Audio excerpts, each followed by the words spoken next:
Hey guys, welcome back to Tough Love with Dr. John O'Connor. Today's guest is a repeat offender, Drew Mournet. Drew is absolutely one of my favorite humans. I've known him for a very long time, and we brought him to bring him back after his celebrity bout in Atlantic City, which was an absolute success, and talk about that. And then basically looking at 2023 and how everything that's gone by for him, his successes, his failures, what he's learned, and what he's planning on for 2024. Drew, welcome back. Dr. John O'Connor. Glad to be back, man. How are you doing? So Drew, you know what? We got to see some of the clips from the fight. It was super exciting, the entertainment, episode you did. It was a 3-round fight down in Atlantic City. Let's talk about the fight. Tell me what went through your mind. Tell me about the fight a little bit, how it went, and let's go from there. The event out in AC was a success in my mind. It was great to be the main event of something, put forth my talents of being an entertainer, putting on a show, making everyone excited for a bout. As far as the event went, the event was awesome. There was a lot of people showed up, good big turnout. A lot of performers came. A lot of lower end boxers came out and showcased their talents. I put on a clinic, a really spectacular show as the main event. I did some wild stunts during the show.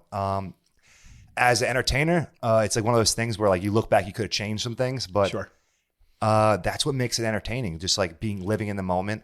I happened to fight someone this time a lot bigger than me. I had my first loss in entertainment, which is entertainment. It does hurt to lose anything in life, but you grow from everything, fighting a guy bigger than me, stronger than me, just wanted to showcase that I'm about putting forth my best effort. And I had a great time. I knocked him down. I choked him out for no reason. I put on a show. Hold on a second. Tell me about that, because it's funny. You know that you get me caught up with MMA and the wrestling and everything you're doing. So I know we had texted back and forth, and I treat you like family. So of course I checked you out the next morning. I was chiming in on how it went and whatnot. So how'd that happen? So this guy was a monster, right? You were giving up like 30 pounds, a bunch of inches, and how'd that go? And how'd the officials kind of handle that in this celebrity situation? I almost got disqualified, actually. Okay. It's an entertainment bout, yes. But that doesn't mean you can just do whatever you want. Got it. Even though I felt like it's my show, because a lot of people there go support me, and I've been there and work with the company multiple times. But it's one of those things where I just showed up, and during the first round, I was really feeling myself, where I just stuck my head in between his chest and just hitting him with body shots and head hooks, making sure he couldn't get close to me with his reach. And he ended up grabbing me and just trying to spin me to the ground. I ended up on top, and for no reason, hammer fisting him. He was talking a bunch of shit, which is normal. It's entertainment, but fighting wise, people get really emotional in their feels, and it's turned into like a street brawl, to be honest. Yeah. And it was just one of those things where he ran in on me, and I hit him a couple head hooks and dropped him. And I'm so used to fighting MMA, where I just initially took his back. He just went right to Mortal Kombat mode. Yeah, I took his back, rolled him over, started choking him out. And I'm laying up look at the lights at Showboat, and I'm like asking myself, like, what am I doing? Like, why? And the ref's screaming at me, he's like, let him go. And I'm like, the bell rings finally, and I'm like, all right, I'll let him go now. Like, and then I'm like, stand up. The guy hates my guts. It was a little surreal at this point, right? Yeah, and you're choking him out. The whole he was place about to tap out, right? The whole place was shook. Like, yeah. I'm like, all right, well, hopefully I don't get disqualified. I had everyone come out. There's hundreds of people there, and I'm thinking in my head, like, damn, I got disqualified after a minute and a half of fighting. Like, this is going to be terrible. Like, those people are pissed. So like, I begged to let it go, and they let it go because it's entertainment. And during the third, we were going back and forth. He was swinging for the fences, and he clipped me really nice. Nice. And I gave him his props. I gave him respect, showcased sportsmanship. But it's one of those things, you dare to be great, and sometimes you fall short, and you just keep going. 100%. Everything's a win. I headlined my first event at a Showboat. I showed up. I put on the show of the year in celebrity boxing, and just want to just keep growing in what I'm good at. You want to do it again? Yeah, I just want to keep growing in what I'm good at. Just put on shows. Love it. And the neat thing is, obviously we got to be a little bit more selective. I think, me being the basketball guy, I'm going to pick the guys that are more in the 5'10" to 5'11" range for you next time, and not the 6'4", 6'5" guy hitting you from the other side of the ring. But what's next with that? Like, how does that go? I know you said you want to keep scaling and growing, and I love, it's funny. I tell my son, and I tell all my athletes, and I tell even in patient care, we say this all the time, and obviously we're preaching it on the Tough Love podcast. You either win or you learn. Yeah. Even though you lost, yes, on the scorecard or knockout, TKO or points, whatever it is. But I love that I didn't have to prompt you on that I didn't say that. You were just like, yeah, man, it was great. Everything's a win in life. If you're out there, you're out in the showboat, you're putting on a show, you're getting views, you're getting people to know who you are. You got to look at it as a win in general, even if it's something that's not just entertainment, goes on a professional record. Let's just say hypothetically, it's one of those things. You have an event out, and I was just at Washington D.C. last month. My roommate fought out there, Phil Caracappa, and he won. But to be out at PFL at a new organization and seeing a new city and just seeing and adding a chapter to your life of a new event, it's just so cool to just grow upon that and just. It's just a win. No matter what, however you look at it, you did something cool today. So now with your nutrition brand, Apex, right? Yeah. I see that you're starting to do a lot of sponsorships, and I know you love creating gear with your offset canvas business and your new t-shirts and everything you do. Loving that hustle. So I'm seeing these boxers, and I don't know the designation fighters, let's just say, coming up. So was he wearing your gear? Yeah. They all part of like a brand called Fight Club. I grown through Apex. Okay. It's a sponsorship program where I have a ton of local businesses that pay them to sponsor on back of their t-shirts, and I make hundreds of t-shirts. Each fighter makes between 50 and 120, 150 shirts for their event. Sure. And I've probably did about 50 to 100 events at this point where it's just my brand just grows. No one else. It's such an untapped field of like people want fight shirts for all the people to come out to the fight and wear, and there's no company that does it. So my company is the one. He's taking it on. Smart. I love the innovation. So looking back at 2023, we only have 2 weeks left. And, my boy E.T., I love Eric Thomas. And I was reading one thing popped up today and I shared it on my story is let it sink in. There's only 2 weeks left in 2023. And, obviously reconnecting these last couple of years, I am, it's kind of surreal to me to see what you're doing now as a man and how proud I am of you, like taking care of your family, everything you do. But looking back, how was 2023 for you? What'd you learn? What would you have done different? And then, what's coming up ahead? So let's start with what you learned first. Thank you for that, one. And two, it's very surreal to see how much you've done with your business velocity. You've grown so much. You have so many different locations at this point. But I've learned so many different things over the last year. One thing that I really, really enjoy, I traveled a lot this year. I lived in Georgia for 3 months, as you know. I traveled to Greece. I traveled to ton of different places, Florida, Vegas, here, there. The list goes on. But every time I go somewhere, it opens my eyes. I see different things, how people live, what people buy, what they do for fun, events. And it makes me just open my eyes to new avenues of streams of making money and streams of different products. And like, if it's offset canvas, maybe new art people might be into or new hustles through the business itself. Sure. And it just traveling this year has really opened my eyes, and people think of it as like, oh, well, I don't want to pay to go here, or it's a financial burden. But sometimes that trip of just getting out of your element can open your eyes to new different things that you haven't seen, and connections too. So I love that was one thing you said, that even though it was your first celebrity boxing loss, but it opened up a lot of opportunities. Right. Oh, ton, man. I saw, it was funny because looking at the algorithm, like whatever happened from AC, you're hitting my Instagram page like it's a Twitch, like that fast, so it's jumping. So some really good stuff happened. Was there anybody or anything in particular that you were just blown away that they reached out? Or just volume, the volume, the amount of people I just started like condoning me on like having the want to do things like this and not the fear, you know what I'm saying? And showing up and putting on a show, and new organizations hitting me up that they want me be part of theirs, and seeing just my name pop up more on people's thought process is cool. Just thinking of me. I like that. That makes me very happy, Yeah, absolutely. Listen, it's satisfying. Probably one of the biggest things that I can share with that was when you met me, I was known throughout the county, right? I was like Doc O'Connor, this basketball trainer. And, obviously as a chiropractor, I was doing well, but when it comes to people's kids and what they envision, they expect every little Johnny and every little, little Kelly to go to the WNBA, the NBA. And, the energy from that was crazy, so that's probably, obviously other than playing, college ball and pro-am stuff and in summer semi-pro leagues, but that was so long ago, I have such huge respect for the fact that you enjoy that and being an entertainer. And we were talking off set before, and that was a neat thing that you thoroughly enjoy putting on a show and making people happy. That's probably the biggest reward of the whole thing. Like Awesome. seeing people enjoy their time and being able to do something that you like to do, whether it is wrestling, boxing, or it's probably the same enjoyment you have of seeing you help people at your job, you know? Yeah, absolutely. I mean, I think the big thing that when people come to us, we have like multiple types of patients. There's a patient that's like in the know and they're very knowledgeable to the science we have. Then there's people that are just clueless and lost. And they're so hurt. They get to us like we're the Alamo or like the last stand, the last hope. And then of course, just our loyal following, right? 20 years later, and then just patients that call you saying, "Hey doc, where you at today? I'm broken. That's I know me. you can fix me." One of the big things that I wanted to talk to you with, I know with Apex Nutrition, I think you have a new product coming out, but I think when, we're talking to the audience, and letting them know, let's talk about physical challenges and emotional resets.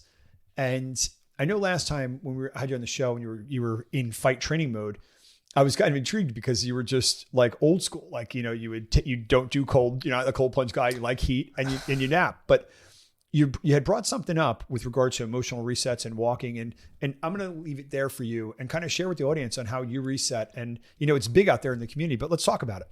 Yeah, I think what you're referring to, Dr. John O'Connor, is like a psychedelic reset. Okay. And that's something that I've just picked up over the last couple of years. Maybe every couple of months I'll do it. And it's just one night, whenever I just want to reset my mind and what's important to me. And I'll take psychedelics like mushrooms in a large quantity to just really break through on what I want, be appreciative of what I have, and then make me not fear what the future can bring if I put in the effort and the time to what I believe in. And a lot of people don't understand it because I don't think they've had a firsthand experience, but it's not for everybody. And it's something that I picked up over the years where I was like, wow, this actually helps me, because sometimes I have so much going on. My brain's cluttered and I'm thinking like, I got this part of my business that's doing well and this part that's failing, and then this part of my business that needs help, and then I have to do everyday activities, and you get very overwhelmed, and sometimes you forget the end goal and what is important and what you want to put your time into. And you feel like that helps. It's been so much of a help, especially giving back to people that deserve it. Sure. And it makes me recognize and keep it real with them. Understood. I love that. It's funny. I look at, in 2023 for me, it was a big soul searching year, right? I did a ton of different things, a lot of crazy things, a lot of things that are going to be with me for a long time that I have to live with. And,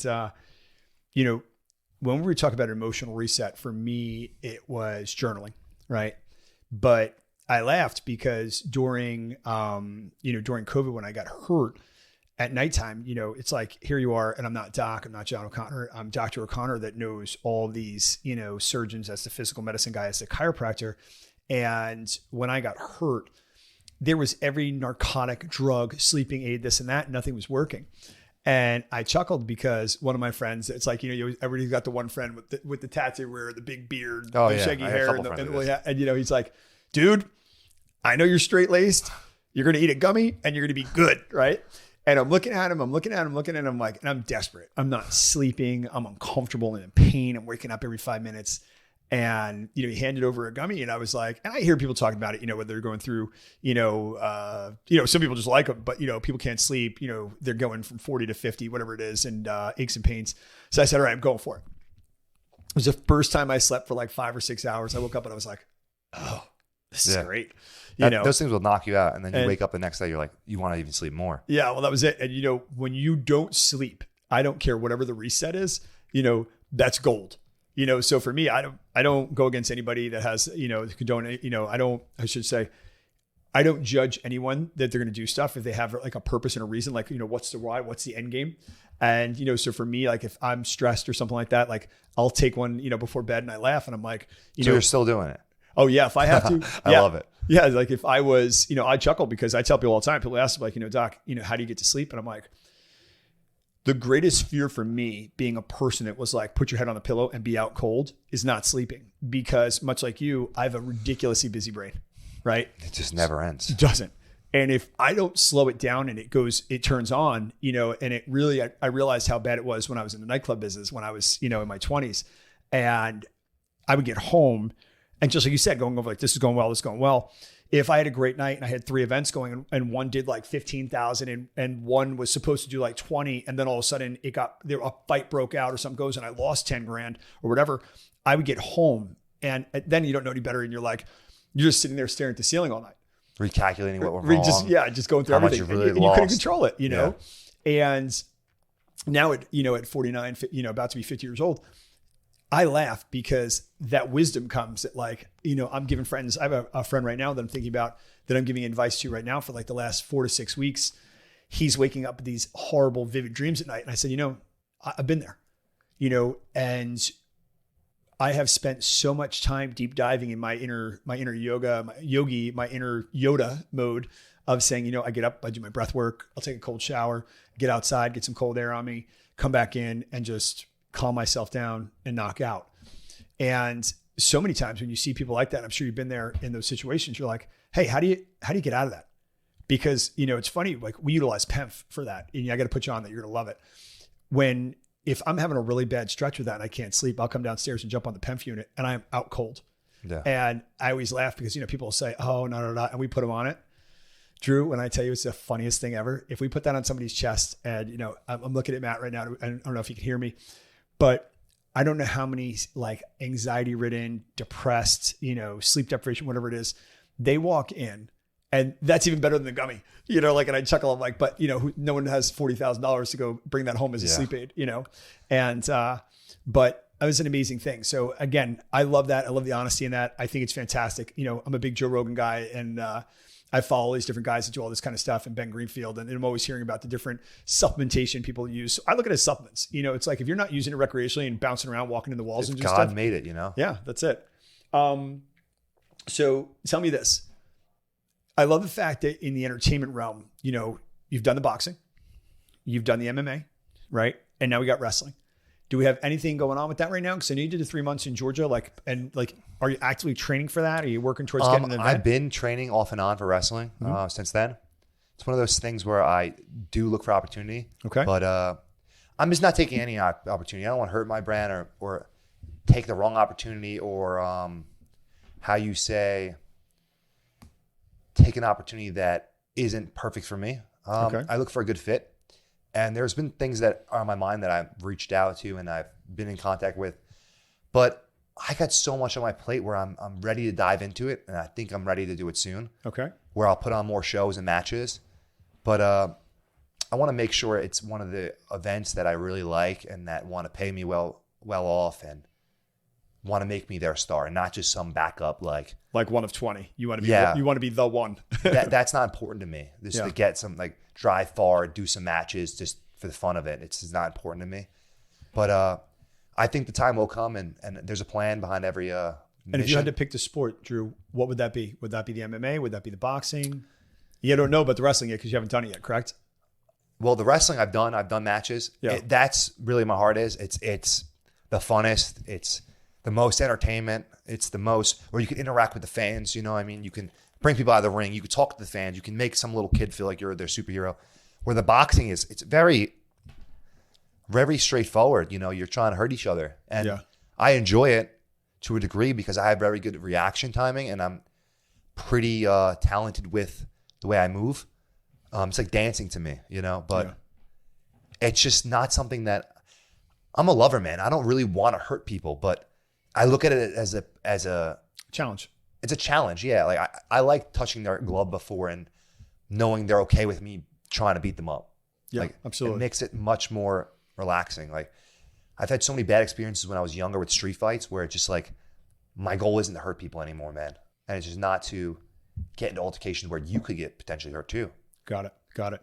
So let's go about that. I know your father passed away at an early age and we always talk about that, and I was around you as you were a kid growing up.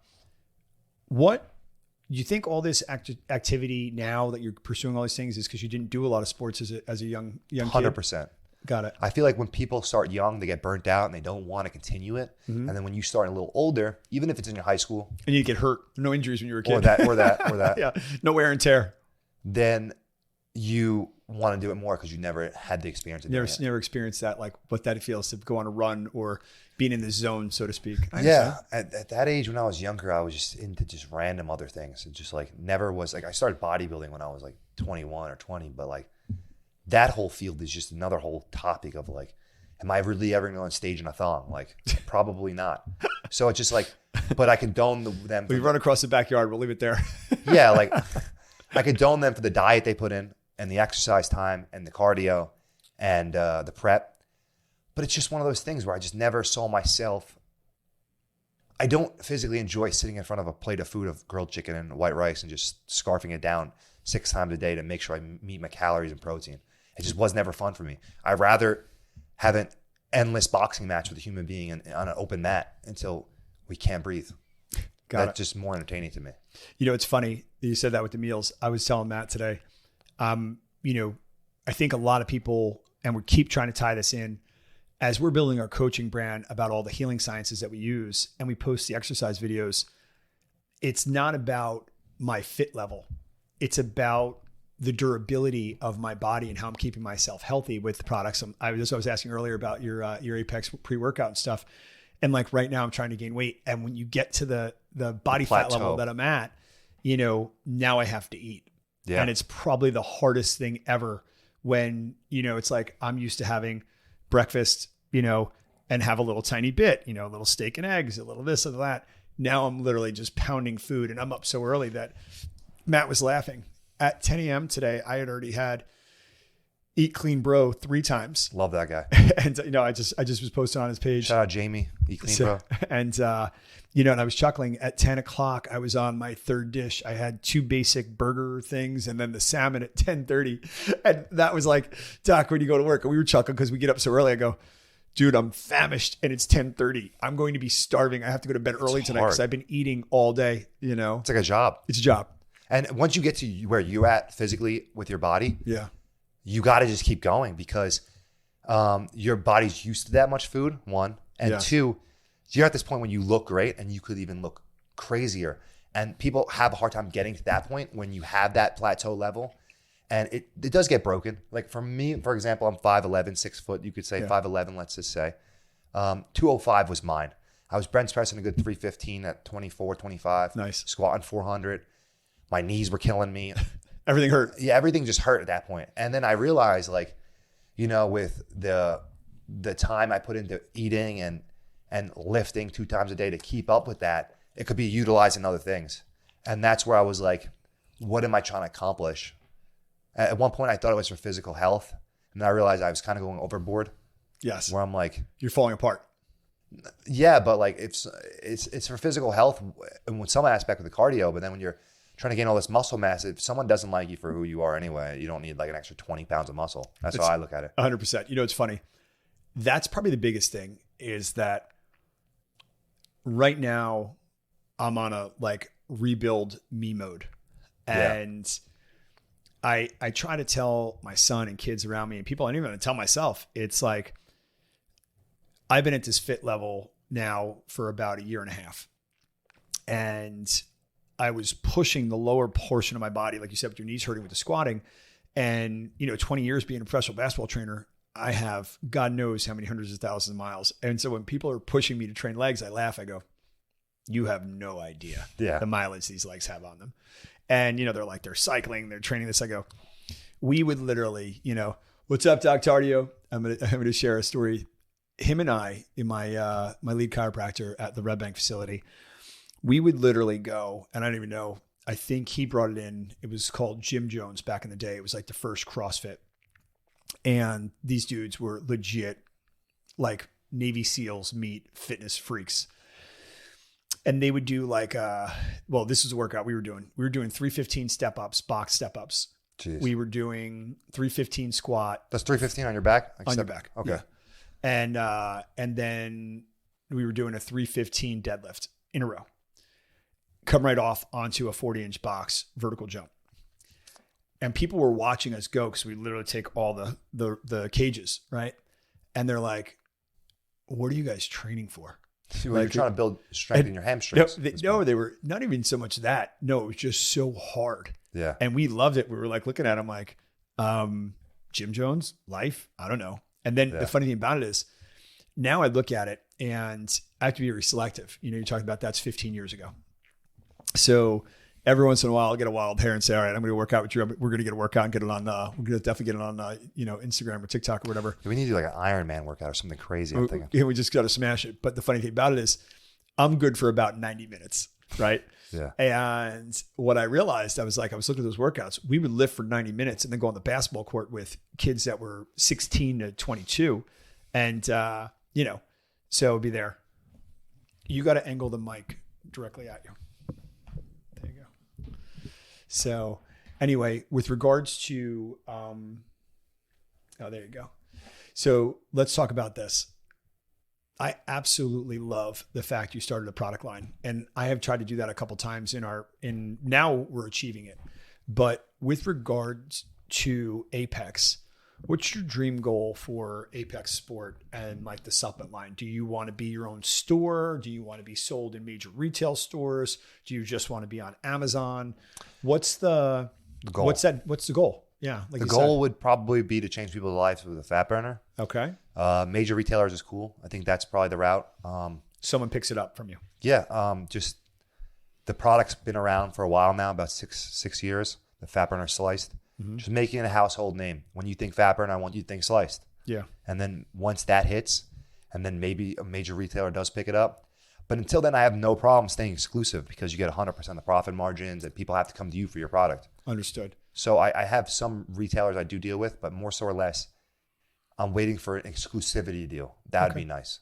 Got it. What does that mean? Exclusivity deal, like where it's only sold with you and someone else, like an Amazon or a Walmart or a CVS. Understood. So that way, the people that want it have to go there, so you can charge more money. Understood. Or just things in life that are exclusive, people want more than things they can get anywhere. Yeah, 100%. And then the problem is there were a couple of products that we would buy all the time when we first started our chiropractic office before we entered rehab and the anti-aging and the peptides and all that kind of stuff. And this one product, exactly what you said, and I can't blame them. They went from just selling to medical supply to having it be sold in either Rite Aid or, one of the major pharmacies. So of course, then the price went down, right? We were buying it. And then it was like, okay, we're out. But for them, they went from selling 100 bottles a year to 100,000, So hold on. So I'm laughing. This is our first time. Hey guys, as we're expanding our technology, every once in a while, you're going to see some kinks and some things come up that are funny in the show. And right now we are having a funny one. How do you make Apex better, like sliced? Is that proprietary blend pretty much locked in, or is it just more flavors and stuff like that? Well, that's a fat burner. The proprietary blend is locked in. It's a thermogenic pill. Mm-hmm. There's multiple. You could take a day, for example, but that formula has been tested and proven to be very effective. On autopilot. Yeah, very effective. And it's funny, bringing it back through the years, and this is probably before your fitness time. There was like Rip Fuel. There was. Do you remember that? Do you know? Yeah, of course. There was Rip Fuel, and there were a couple others. Hydroxycut, yeah. And I don't even know if they're around anymore. And are you trying to be that next generation of that, if you will? That's the goal, basically. I mean, I feel like it's just one of those things that will never go anywhere. Got it. Everyone wants to lose fat. All right.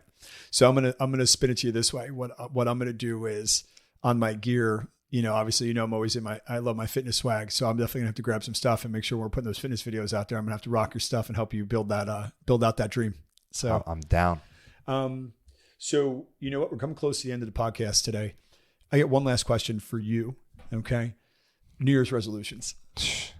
What's your big vision for 2024? You have to share it all out, because I'm sure you want to kind of pitch. I want to hear yours too, by the way. But man, I've had such a crazy 2023 that 2024 will only open new doors. Spend more time with family. I spent a lot of time away this year and just growing what I have. in any aspect, whether it's the supplement company, the cannabis company, my entertainment career, but more so or less just becoming a better athlete all around, well-rounded. Okay. And the big thing is promos and talking. I've been working on a lot this year, more than ever. I feel like that's a big step in entertainment that people don't have. You either have it or you don't.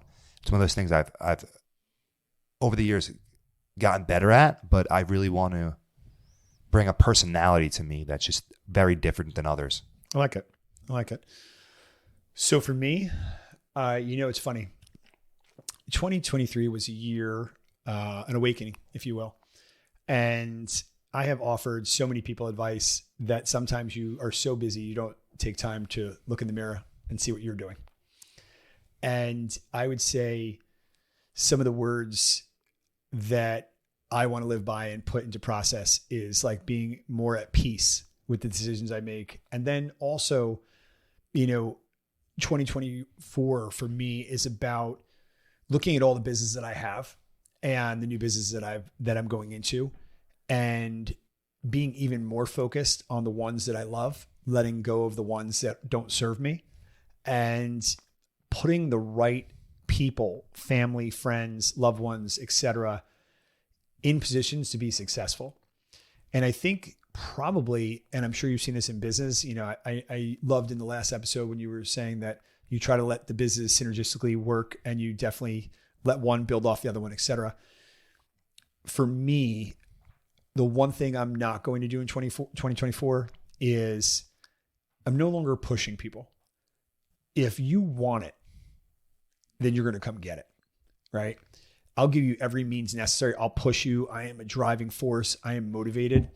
But I think the biggest thing that I learned in 2023 is if you want something bad enough, like the famous saying, if you want it as bad as you want to breathe, right? Then you're going to get it done. And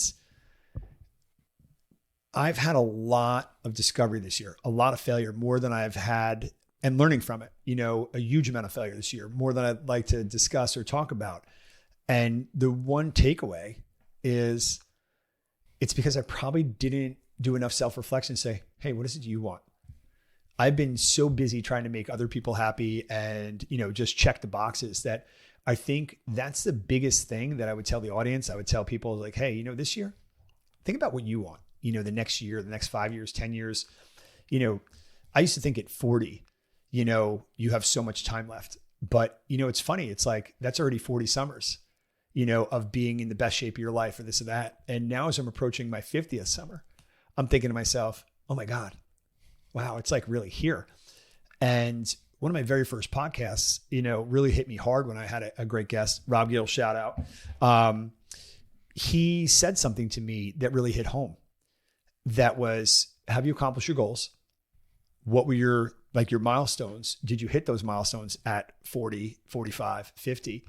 And I realized that one thing that's really been sitting on me is like, I'm going to put my head down hard for the next 6 months.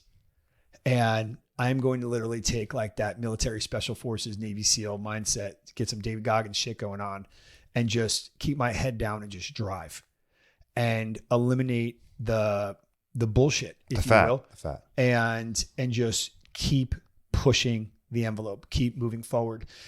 And I believe that if I do that, that I'll set myself up for mental, spiritual, financial happiness beyond. Because I think the one thing that I did experience and touch on this year was, being at peace with things. And I think, and I had a friend a long time ago that had wrote a book about hunting his first African safari, and I had to get him ready for it. And in one of his closing chapters, he said that one of his greatest accomplishments in life was getting life to simple and finding peace. And I think among the chaos with kids and relationships and, marriages and all the stuff and business and employees and staff and are you a good at, and just fill the box. Are you good at this? Are you good at that? Are you a good person? Do you practice gratitude? I want to make sure that closing out, 2023 and going to 2024, that I say, I check those boxes in a different way. That the amount of energy that I put into that growth is something that people say, man, he's changed, and wow, like just amazing. I thought he was energetic before, but his focus towards things is just so powerful that I want to be on that train. Whatever he's on, let's go that way, full speed ahead. So I love the energy that you bring to the table, Drew. I think that every time I get you on here, there's a new part of you that I'm learning about that's just inspirational and motivational. We had a lot of stuff to talk about offset. But guys, thank you so much for joining us today for the podcast. Drew Mournet, you can find him on Instagram. We'll be sharing his all of his companies on the platform today. Absolutely amazing young man. Look forward to all the stuff he has to come and being on the show again soon.